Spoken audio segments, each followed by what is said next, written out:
네, 안녕하십니까. 행정법 강의를 맡고 있는 이상현입니다. 만나서 반갑습니다. 이번 시간 우리가 2016년 국가직 구급 행정법 총론에 대한 기출문제를 해설을 하도록 하겠습니다. 자, 이번 시험은 작년보다는 조금 난이도가 있다고 생각됩니다. 문장이 좀 많이 길어졌었고 좀 어려운 판례들이 나왔던 걸로 압니다. 그러나 정답을 고르는 것은 어차피 상대적인 것이라서 답을 고르는 것은 어렵지 않았다라고 느낍니다. 그러나 실제로 수험생들이 체감하는 난이도는 아주 어려웠을 거라 생각됩니다. 그래서 일단 그 문제들을 한번 같이 보시면서 보도록 하겠습니다. 자, 그러면 제일 먼저 1번 행정법 관계에서 민법 적용 옳지 않은 것은 즉 공법 빵꾸 났을 때 하는 거죠. 자, 1번 보시면 민법상의 일반 법 원리적 규정 여기 있죠. 일반 법 원리 행정법상 권력관계에 대해서도 적용될 수 있다. 이것 때문에 학생들이 1번부터 좀 답답했던 거죠. 그래서 1번부터 이상하다 되는 거지. 왜냐하면 일반 법 원리 규정은 공법관계에 적용될 수 있죠. 그러나 권력관계에는 사법이 들어올 수 없죠. 이러다 보니까 학생들이 혼란을 야기하겠습니다. 이건 세모가 되는 거죠. 그래서 맞을 수도 있고 틀릴 수도 있고 보통 권력관계에는 사법이 들어갈 여지가 없지만 일반 법 원리적 규정이라면 들어갈 수도 있습니다. 들어갈 수도. 그렇기 때문에 일단 세모가 되지만 이것은 일단 맞는 것으로 왜냐하면 적용될 수도 있다고 했으니까 맞는 것으로 보셔야 되겠죠. 그다음 2번 기간 계산이니까 요거는 민법이 적용된다. 맞죠? 3번 현행법상 국가에 대한 금전채권 소멸시효 민법이 그대로 적용된다? 이건 아니죠. 왜냐하면 국가재정법에 특별한 규정이 있죠. 민법은 10년인데 요거는 5년 시효라는 게 있기 때문에 이것은 특별한 규정이 있으면 그 특별한 법이 적용되는 거죠.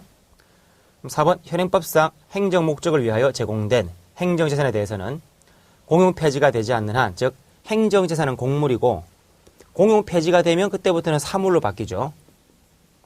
그때는 민법상 취득시효가 적용되지 않는다. 즉 공용 폐지가 되지 않는 한은 적용되지 않는다. 맞죠?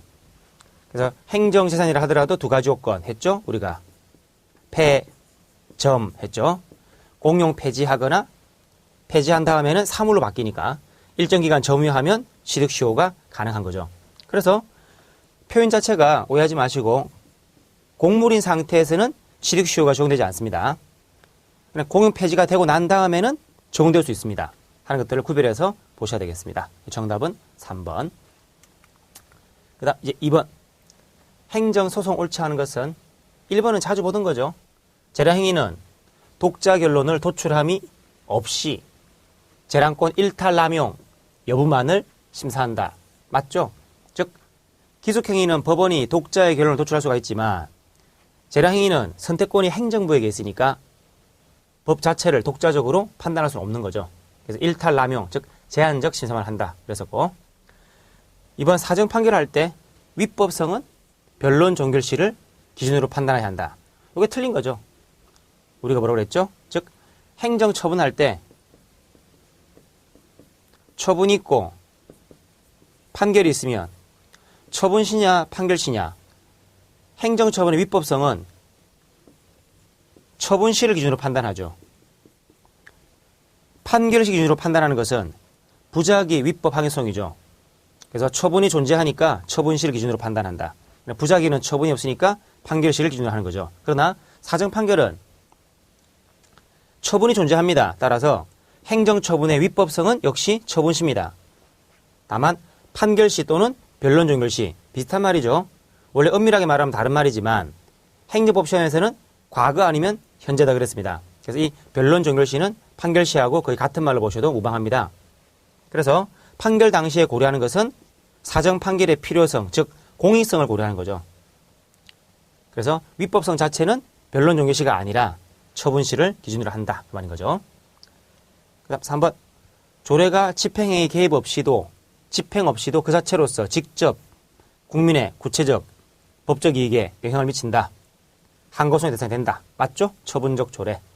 4번 기각 판결이 확정되면 기판력은 발생하나 즉 기각 판결이 확정되면 처분이 적법하다는 것에 기판력이 발생하죠. 맞죠?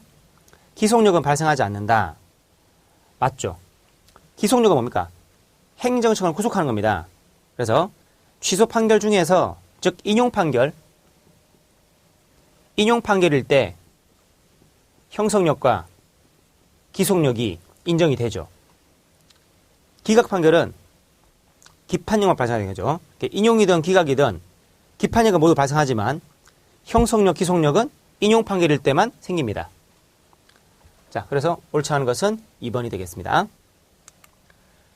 그다음 3번 공법상 계약 옳은 것은, 자, 옳은 걸 고르는 건데 1. 국립의료원 부설주차장, 이것도 자주 나왔던 거죠. 이 부설주차장이 행정재산이다 그랬죠. 위탁관리 용역 운영 계약, 계약이라고 되어 있지만 공법상 계약에 해당한다 아니었고, 즉 민사소송으로 제기한 소송은 각하됐죠. 각하. 그래서 민소는 아니고, 그렇다고 공법상 계약이라는 게 아니라 우선 행정재산에 대한 사용 수익 허가니까 강학상 특허가 되죠. 특허가. 공법상 계약은 아니고, 이번 공법상 계약에 대해서도 절차법이 적용된다 아니고, 절차법에는 행정처분과 행정지도에 대한 내용만 나와 있습니다. 3번 사회기반시설에 대한 민간투자법상 민간투자사업의 사업시행자 지정은 사업을 시행자를 지정했다. 공법상 계약이 아니라 행정처분에 해당한다. 맞죠? 즉 사업인정 뭡니까? 설권적 행위죠. 어떤 사업을 할 수 있는 권리를 부여하는 가학상 특허니까 처분에 해당한다. 그럼 4번 부담은 그 자체로서 독립된 행위처분이므로 맞죠? 행위청이 일방적으로 부과하는 것이지 사전에 협의하여 협약 형식으로 미리 정한 후에 처분하면서 부과할 수는 없다? 아니고, 즉 보통 그러니까 처분하기 앞서서 행해지는 사전 협상이라는 게 있죠. 이게 뭐죠? 이거를 비공식 작용이라 하죠. 비공식 작용. 따라서 뒷방에서 합의를 한 다음에, 즉 합의한 내용이 있으면은 나와가지고 부관부 행정회의를 할 수가 있는 거죠. 그래서 부관을 붙이기 전에 부관을 바로 붙여버리면 싸우니까 미리 합의를 한 다음에 나와가지고 부관부 행위를 하는 경우가 많죠. 그래서 이런 것도 가능하다. 그래서 옳은 것은 3번 되겠습니다.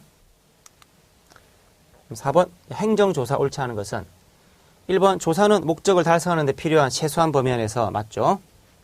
2번 위법한 조사로 손해를 입은 국민은 국가배상법에 따른 배상을 청구할 수 있다. 맞죠.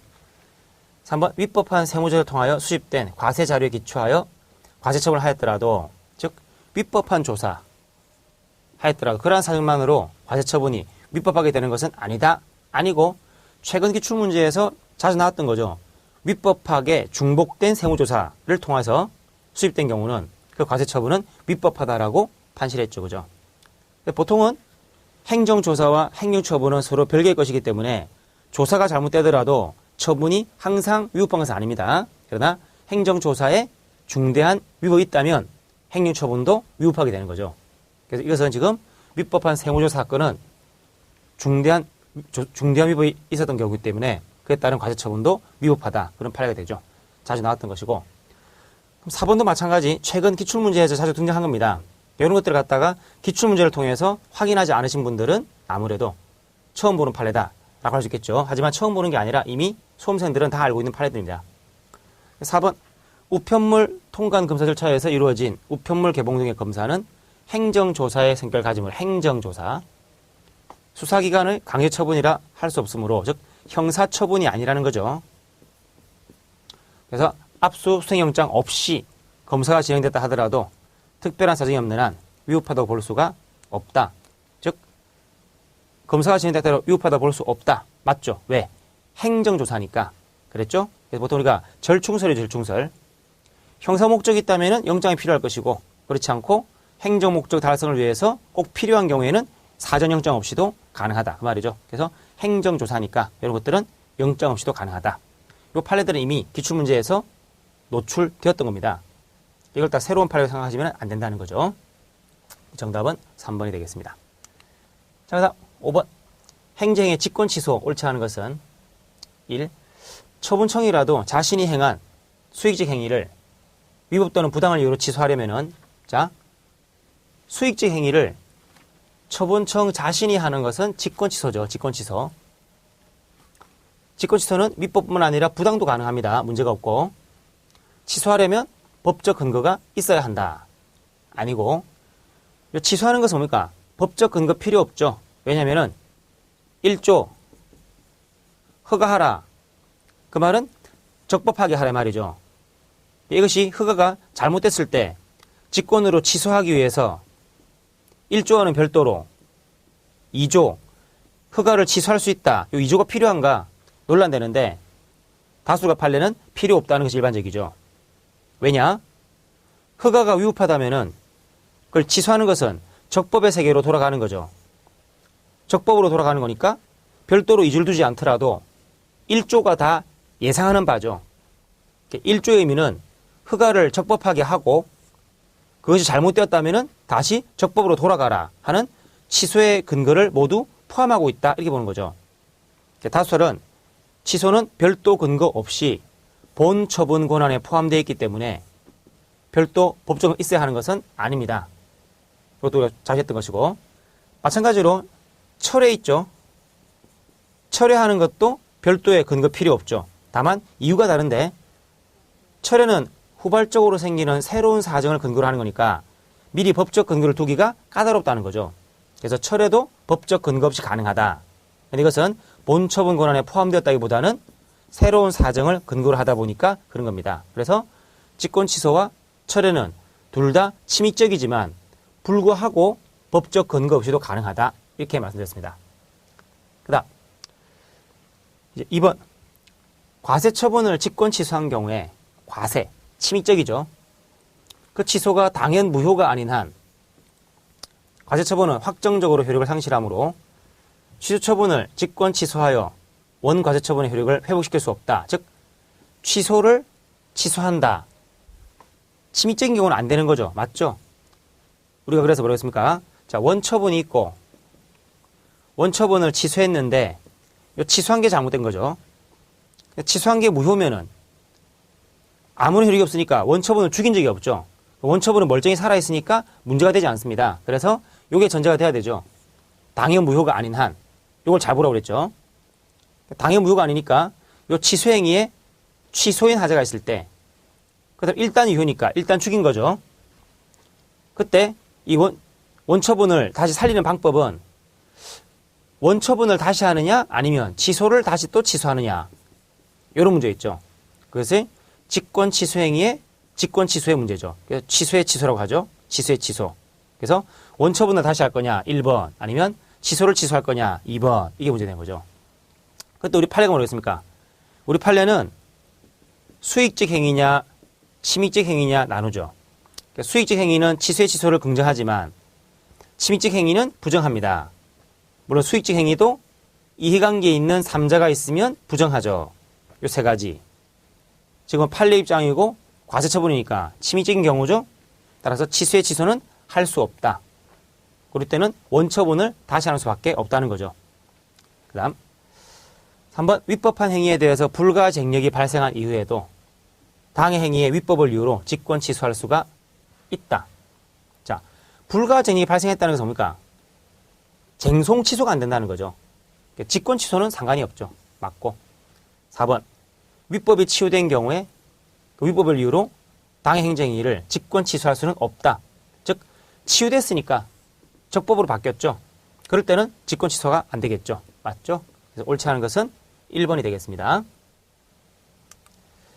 그 다음 6번 보시면 사인의 공법행위로서 신고, 옳은 것은 자 옳은 것을 고를 때 항상 조심하시고 1번 식품 척경업 영업신고에 대해서는 식품위생법이 건축법에 우선 적용되므로 이것도 자주 나왔던 거죠. 우리가 최근에 우선 적용된다 틀린 거죠. 벌써 왜냐하면 식품위생법과 건축법은 같은 법률로서 성질과 목적, 대상을 달리하기 때문에 서로 대등한 입장이죠. 어느 것이 배타적 관계가 아니죠. 둘 중에 어느 하나 요건만 갖추면 다 되는 게 아니라 그래서 식품위생법 요건을 갖추더라도 해당 건축물이 건축법 위반이다. 즉 무허가 건축물이면은 적법한 영업신고를 할 수가 없게 되는 거죠. 그 다음 이번 건축신고가 수리를 요하지 않는 신고라면 즉 요하지 않는다 본래 신고죠. 그러나 인허가 의제효과를 수반하는 경우에도 의제효과 즉 건축신고하면 다른 허가를 받은 것을 의제하는 거죠. 그때의 건축신고는 특별한 사정이 없는 한 수리를 요하지 않는 신고로 보아야 한다 아니고 건축신고가 수리를 요하는 신고도 아니다. 이건 논란이 좀 있지만, 즉 의제하는 신고는 수리신고라고 판시했죠. 이것도 자주 보는 것이고요. 3번 법령 등에서 행위청에 대하여 일정한 사항을 통지함으로써 의무가 끝나는 신고를 규정하고 있는 경우에, 즉 행정 절차법에서는 통지만 하면은 끝나죠. 이꼴 본래 신고다 그랬습니다. 법령상 요건을 갖춘 적법한 신고서를 발송하였을 때 신고 의무가 이행된 것으로 본다? 아니죠. 발송이 아니라 본래적인 신고는 수리가 필요 없지만 행정청에 도달이 필요하니까 발송이 아닌 거죠. 4번 뭐 자주 나오는 겁니다. 주민등록 전입신고, 물론 주민등록신고나 전입신고나 모두 다 수리를 요하는 신고에 해당합니다. 수리를 요하는 신고면은 실체심사가 필요하죠. 이를 수리한 행위청은 거주의 목적에 대한 판단 이외에 부동산 투기 목적 등 공익상 이유를 들어 주민등록 전입신고의 수리를 거부할 수는 없다. 맞죠? 이걸 오해하지 말라고 말씀드렸던 것이 뭡니까? 즉 본래적 의미 신고는 형식적 심사로 그치고 수리를 요하는 신고는 실체 심사가 필요하지만, 즉 실체적 요건을 심사한다 하더라도 주민등록법상의 실체 요건만 검토하면 되는 거지 지방자치법 같은 다른 법까지는 고려할 필요가 없다고 했죠. 그래서 주민등록 전입신고는 30일 이상 거주할 목적 이런 것들이죠. 그죠? 따라서 주민등록법상의 실체 요건, 진짜로 살 의사가 있는가 없는가 이런 것만 심사하면 되는 거지 다른 법까지는 고려할 필요가 없습니다.